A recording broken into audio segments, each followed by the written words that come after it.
ఓడదీనాక బోడమల్లయ్య అన్న పరిస్థితి ఈరోజు ఉన్నటువంటి విషయాన్ని ఒకసారి మనం ఆలోచన చేయాల్సిన అవసరం ఉన్నది. అధికారంలోకి వచ్చే వరకు మీ పెండింగ్లో ఉన్న డిఎల్ అన్ని చెల్లిస్తాం, అదేవిధంగా మీకు రావాల్సిన పిఆర్సి చెల్లిస్తామని ఎన్నో ప్రగల్భాలు పలికి ఈరోజు ప్రభుత్వంలోకి వచ్చిన తర్వాత నన్ను కోసుక తింటారా, చంపుతారా అనే పద్ధతిలో మాట్లాడినటువంటి విషయాన్ని ఒకసారి మనం మన్నన వేసుకోవాల్సిన అవసరం ఉందనే విషయాన్ని తెలియజేస్తున్నాను. ఒకసారి ఆలోచించండి. నేను కూడా చిన్న ఉన్నప్పుడు ఒక రైతు కుటుంబంలో పుట్టినటువంటి వ్యక్తిని. అప్పుడు మన బావి దగ్గర పని చేయడానికి ఒక జీతగాని ఒక సంవత్సరం కుదిరించుకుంటే ఆ జీతగాడు వెళ్ళిపోయినా సరే, ఆయనకు ఇష్టం లేకున్నా సరే, మనం వద్దన్నా సరే అని ఆ వెళ్ళిపోయి ఒక సంవత్సరం పనిచేసిన ఆ వ్యక్తికి పోయేటప్పుడు ఒక గొంగడి, ఒక చెప్పుల జత మరియు ఇంత గాసం ఇచ్చి పంపే పరిస్థితి ఉండేది. నేను ఒకసారి మా పెద్దలను అడిగిన మా నాయనను, ఆయన వెళ్ళిపోతుండు కదా నాయన, వెళ్ళిపోయేటోళ్ళకి మనం ఎందుకు ఇవ్వాలంటే, అరే ఇన్ని సంవత్సరం పాటు మన దగ్గర పనిచేసిండు, మన దగ్గర వెళ్ళిపోయిన తర్వాత మళ్ళీ ఆయనకి ఇంకొక దగ్గర జీతం కుదిరే వరకు ఆయన బతకాలే కనుక ఆ విధంగా గొంగడి అంటే ఆ రోజు ఇప్పుడు బట్టలు ఉన్నటువంటి పరిస్థితులు లేకుండా గొంగడి కొప్పర పెట్టుకొని వాళ్ళు ప్రయాణం చేసే పరిస్థితులు ఉండే. అందుకే గొంగడి, చెప్పుల జత మరియు ఇంత గాసం ఇచ్చి మళ్ళీ ఉద్యోగం కుదిరే వరకు ఆ రోజు ప్రొవైడ్ చేసే పరిస్థితి. ఈనాడు ప్రభుత్వం ఉన్న పెద్దలు కూడా ఈరోజు ఆ నేపథ్యం నుంచి వచ్చిన వాళ్ళే. మళ్ళీ వాళ్ళకి ఎందుకు 30-35 సంవత్సరాలు ఈ ప్రభుత్వానికి సేవ చేసి ప్రజలకు సేవ చేసినటువంటి వ్యక్తి ఉద్యోగ విరమణ చెందుతున్న సందర్భంగా వారికి రావాల్సిన బెనిఫిట్స్ని ఇవ్వాలనే ఆలోచన ఎందుకు వస్తలేదో ఒకసారి మనం మన్నన వేసుకోవాల్సిన అవసరం ఉందనే విషయాన్ని మీకు తెలియజేస్తున్నాం. ఈరోజు మనకు రావాల్సిన బెనిఫిట్స్, రిటైర్మెంట్ బెనిఫిట్స్ అటు వదిలిపెట్టండి, మనం దాచుకున్నటువంటి జీపీఎఫ్ను కూడా ఈరోజు చెల్లించే పరిస్థితి లేదు, జిఎల్ఐ చెల్లించే పరిస్థితి లేదు. మనం ఎలాంటి ఉద్యోగానికి డుమ్మా కొట్టకుండా మనం దాచుకున్నటువంటి లీవ్లను ఎన్కాష్ చేసుకుంటే ఆ లీవ్ ఎన్కాష్మెంట్ కూడా చెల్లించే పరిస్థితి, దుర్భర పరిస్థితుల్లో ఈ ప్రభుత్వం ఉందంటే ఈనాడు ప్రభుత్వంపై ఏ విధంగా మన ఉద్యోగుల ఉపాధ్యాయులపైన ఏ విధంగా నిర్లక్ష్యం వహిస్తుందో ఒకసారి ఆలోచన చేయాల్సిన అవసరం. చాలామంది రిటైర్ అయినటువంటి ఉపాధ్యాయులు ఎందుకనంటే రిటైర్ అయిన తర్వాత నాకు వచ్చిన బెనిఫిట్స్ తోటి ఆ కొడుకు పెళ్ళికో లేకపోతే ఏదో ఒక ఇబ్బంది ఏర్పడితే అప్పు చేయిస్తే అవి వచ్చిన తర్వాత అప్పు చెల్లిస్తానని ఆ ధీమాతోటి ఉన్న వాళ్ళు ఆ రిటైర్మెంట్ బెనిఫిట్స్ రాకపోతే అబ్స్కాండ్ అయినటువంటి సందర్భాలు ఉన్నాయి, ఆత్మహత్యలు చేసుకున్నటువంటి సందర్భాలు ఉన్నాయనే విషయాన్ని మీకు తెలియజేస్తున్నాను. ఈరోజు మన పెద్ద అంటే కుటుంబ పెద్ద అంటే ప్రభుత్వం.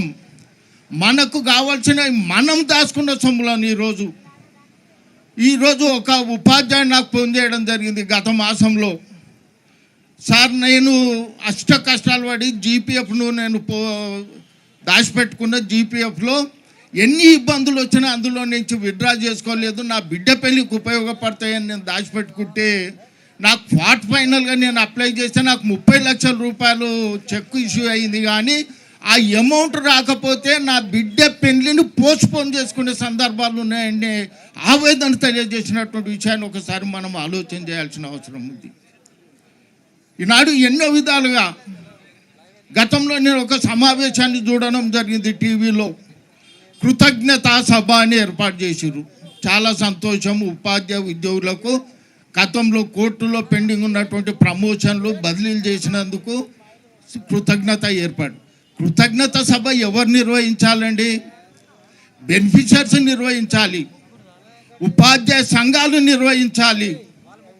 కానీ వాళ్ళంతలో వాళ్ళని నిర్వహించుకొని ఏ ఉపాధ్యాయ సంఘ నాయకుని కానీ ఉపాధ్యాయ ప్రతినిధులను కానీ ఆ సభలో మాట్లాడనియకుండా ఆయన కృతజ్ఞత చెప్పుకొని పోయినటువంటి విషయాన్ని మీకు తెలియజేస్తున్నాను.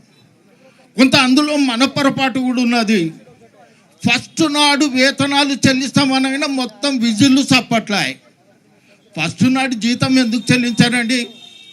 గతంలో ఉన్న ప్రభుత్వంలో ఉన్న ఒక పెద్ద ఫస్ట్ నాడు జీతాలు చెల్లించాలని ఏదైనా రూల్ ఉందా అన్నందుకే ఆ ప్రభుత్వాన్ని మార్చినటువంటి ఘనత మన ఉపాధ్యాయ ఉద్యోగులను అనేది ఒకసారి మనం ఆలోచన చేయాల్సిన అవసరం ఉన్నది. వారు ఆ రోజు మాట్లాడారు, ఫస్ట్ నాడు జీతం చెల్లించాలని ఎందులో ఉందనేది. అది మన హక్కు. ఫస్ట్ నాడు జీతం రావాల్సినది మన హక్కు.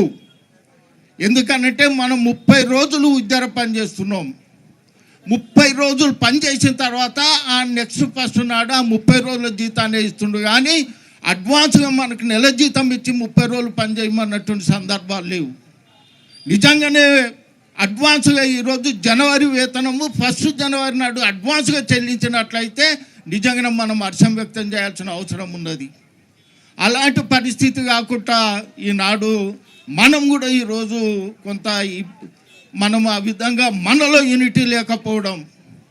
ఇక కొంతమంది అంటుంటారు, మాది పోరాటాల నుంచి ఉద్భవించిన సంఘం పార్టీ, మాది ఉద్యమాల పార్టీ. ఆ ఉద్యమాల పార్టీ ఎటు పోయింది? ఇప్పుడు ఊడిగం చేయడానికి పోయింది. అధికార పార్టీ ఊడిగం చేయడానికి పోయింది. దాన్ని కూడా మనం ఒకసారి ఆలోచన చేయాల్సిన అవసరం ఉన్నది. ఈరోజు మనమే కాదు, ప్రజల్లో చైతన్యం తీసుకురావాలి. చాలామంది అంటుంటారు ఏదనంటే, ఈరోజు మన పెద్దలు కిషన్ రెడ్డి గారు కానీ, రామచంద్రరావు గారు కానీ, బండి సంజయ్ గారు కానీ, డబుల్ ఇంజన్ సర్కార్ వచ్చినప్పుడు మాత్రమే ఈరోజు మన తెలంగాణ రాష్ట్రం బాగుపడుతుంది. అది వాస్తవం. ఎందుకనంటే మీరు సింగిల్ ఎంప్లాయీ ఉన్న కుటుంబాన్ని చూడండి, 2 ఎంప్లాయీస్ ఉన్న కుటుంబాన్ని చూడండి.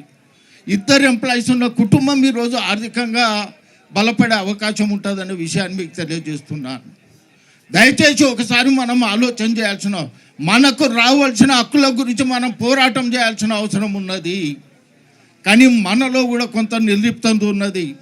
ఎందుకనంటే ఏదో జనరల్గా శాస్త్రం అంటుంటారు, ఒక దగ్గరనంట ఒక 4 బావిలో పడిపోయారు. బావిలో పడిపోతే 2 భార్యలు ఏడుస్తున్నంట, అయ్యో మా ఆయన బావిలో పడిపోయి ఎట్లా ఎట్లా ఎట్లా అని. ఒక ఆమె నిమ్మలంగా కూర్చుంది, నాలంటే ఆమె సపరేట్గా నిమ్మలంగా కూర్చుంది. ఏందమ్మా వాళ్ళేమో ఏడుస్తున్నారు, నువ్వు సపరేట్గా కూర్చున్నావు అంటే, ఆ ఏడ్చేట ఆమె మొగడు వస్తే నా మొగడు రాడా, నేను ఎందుకు ఏడవాలన్నదట. ఇప్పుడు మన పరిస్థితి కూడా అదే ఉన్నది. ఎందుకనంటే ఎవరో చేస్తారులే ఉద్యమం, మనం ఎమ్మెల్సీలను ఎన్నుకున్నాం, సంఘ నాయకులను ఎన్నుకున్నాం, వాళ్ళే సాధించి పెడతారు, మనం ఎందుకు తీయాలంటే గ్రౌండ్ లెవెల్లో రెవల్యూషన్ రాకపోతే ఈరోజు ప్రభుత్వంలో చలనం రాదనే విషయాన్ని మనం ఒకసారి ఆలోచన చేయాల్సిన అవసరం ఉందనే విషయాన్ని మీకు తెలియజేస్తున్నాం. వాళ్ళు ఇవ్వాల్సిన సొమ్ము కాదు. నిజంగానే అంటున్నారు, ఇప్పుడే మిత్రులు మాట్లాడుతూ నెలకు 700 కోట్లు. 700 కోట్లు ఏ పద్ధతిలో చెల్లిస్తున్నారో ఒకసారి ఆలోచన చేయాల్సిన అవసరం ఉంది. గతంలో ఉండే నేను సర్వీస్లో వచ్చిన కొత్తలో రిటైర్ అయ్యే ఉద్యోగి ఉపాధ్యాయుడు చెప్పులు అరిగేదాకా ఆఫీసులో చుట్టూ తిరిగితే కానీ పెన్షన్ శాంక్షన్ అయ్యే అవకాశం లేదు.